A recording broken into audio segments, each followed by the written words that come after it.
have records that show us, that tell us from enslaved people. Nobody seemed to want to discuss how Charles fit into that slave situation. The horrors that transpired on historical slave farms are a stark testament to the depths of human cruelty and the resilience of those who suffered. Acknowledging these tragedies is imperative, not just for historical accuracy, but as a continual reminder of the need for vigilance against any forms of dehumanization and oppression in our society. Physical tortures. In the dark annals of human history, the physical tortures endured by slaves on historical slave farms stand out as some of the most barbaric and inhumane acts ever committed. The rationale behind such brutal punishments was multifaceted, ranging from enforcing discipline and control to engendering fear and submission. The scars left behind, both physical and psychological, speak volumes of the cruelty these individuals faced. This was the most common form of punishment on slave farms. Slaves were often tied to trees or whipping posts, their backs exposed. The whip, usually made of leather or rope, was then lashed repeatedly on their bare skin. These whippings were so severe that they often tore the skin, leading to bleeding and permanent scars. A brutal overseer could administer dozens of lashes in one session, leaving the slave's back raw and bleeding. Whipping was used as a punishment for even minor infractions, such as not working fast enough or attempting to escape. The mere threat of a whipping was enough to instill fear in many slaves. Much like cattle, slaves were branded to signify ownership.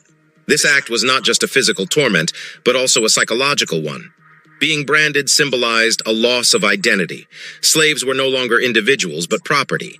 A red-hot iron, bearing the initials or emblem of the slave owner, was pressed onto the skin of the slave, usually on the shoulder, arm, or chest. The process was excruciatingly painful, with the stench of burning flesh filling the air. The resulting mark was a permanent reminder of their enslaved status. As a form of punishment or deterrence, some slaves were maimed. This extreme act could range from cutting off a toe or a finger to more severe dismemberments like foot or hand amputations. For instance, if a slave tried to run away, they might have a toe or foot amputated as punishment and as a deterrent to future escape attempts. Such punishments rendered the slave less valuable in terms of labor ability, so it was a strong statement of the owner's power and dominance over the life and well-being of the slave. The physical tortures had deep repercussions, both immediately and in the long term. Immediately, slaves would experience excruciating pain, infections, and sometimes even death due to the severity of their injuries. Long-term effects included chronic pain, disability, and an increased susceptibility to diseases due to open wounds and compromised immune systems. The physical tortures meted out on slave farms were not just about inflicting pain, but were also about power, control, and dehumanization. They served as a grim reminder of the slave's status as property, devoid of rights or personal agency. The long-lasting scars, both seen and unseen, bore testimony to the indomitable spirit of those who survived and the immense atrocities they endured. Psychological trauma. The horrors faced by slaves on historical farms were not confined to just physical tortures. In many ways, the psychological torment was even more insidious. Slave owners and overseers employed a range of cruel strategies aimed at breaking the spirit, manipulating the psyche, and maintaining an iron grip on their human property.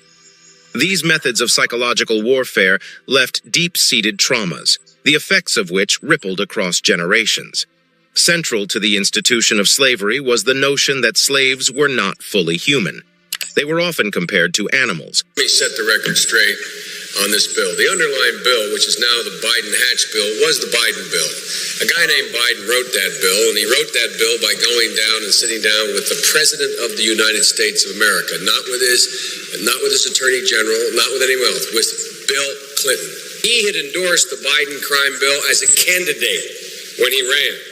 He is the one who talks about the need for stiffer penalties. So notwithstanding the fact some of the old Democrats and former presidents who were Democrats before Carter, I suspect, I don't know who we're talking about here, but in the old days, it is true when Richard Nixon was running for president, Richard Nixon used to talk about law and order, and the Democratic response was law and order with justice, whatever either one of those meant. I never knew. I was running then in 1972. I didn't think Richard Nixon knew what it meant, and I didn't think the opposition knew what it meant. This president is very, very straightforward and simple. He knows there are two basic steps here. One step is you must take back the streets. And you take back the streets by more cops, more prisons, more physical protection for the people. But he signed on to in this bill.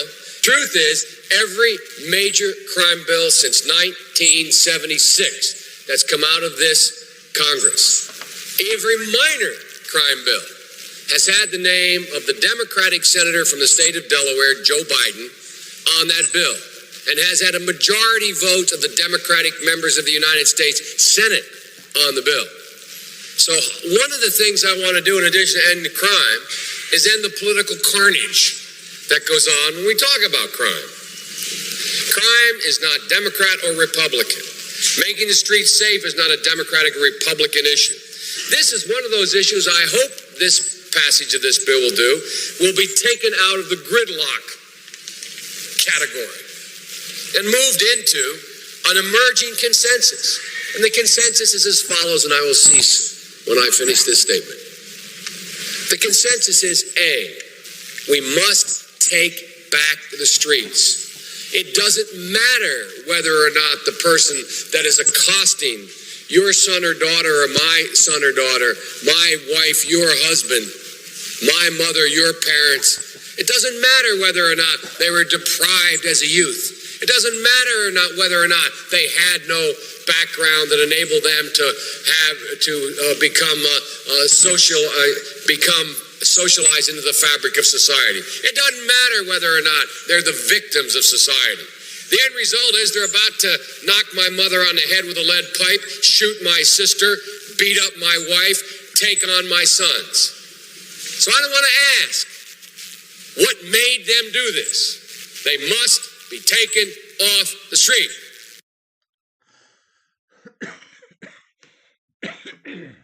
The fourth challenge is to take back our streets from crime, gangs, and drugs. They are often the kinds of kids that are called super predators. No conscience, no empathy.